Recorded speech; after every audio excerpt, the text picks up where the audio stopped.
Chers auditeurs, bonjour. Nous sommes sur Cap Radio, la web radio de l'Académie de Nice. Nous sommes toujours dans la semaine de la presse et des médias dans l'école. Au micro, Manon, Clotaire, Evan ou bien encore Julia, deux jeunes journalistes radio en herbe, passent à l'antenne. La semaine de la presse et des médias à l'école leur a offert une formidable opportunité. Toute cette classe de 7e de l'école François d'Assise Nicolas Barré a préparé une émission radio avant de l'enregistrer dans les conditions du direct, grâce aux moyens techniques mis à leur disposition par l'Académie de Nice. C'était particulièrement intéressant cette année puisque dans les nouveaux programmes, il y a tout un volet pédagogique qui est un peu nouveau, qui porte vraiment l'accent sur le langage oral.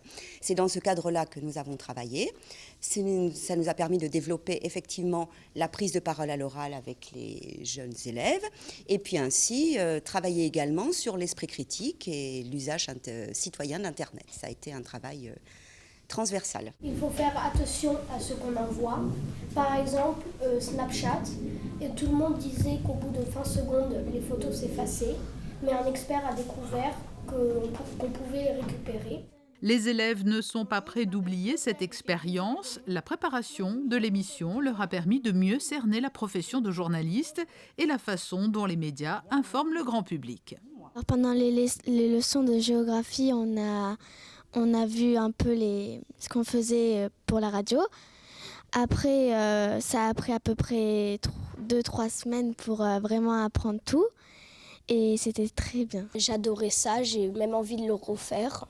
Et donc, voilà. Clotaire, est-ce que c'est impressionnant d'être un journaliste radio ? Alors oui, c'est impressionnant, c'est difficile à la fois, mais c'est vraiment très divertissant et moi j'ai adoré cette expérience. Et au-delà de cet exercice radiophonique, l'opération a permis aussi d'alerter les jeunes sur les dangers d'Internet. De la même manière que les journalistes doivent être vigilants et vérifier et recouper les informations véhiculées par Internet, dont certaines sont fausses, les enfants doivent être méfiants vis-à-vis de cet outil virtuel qui peut cacher de véritables pièges pour eux.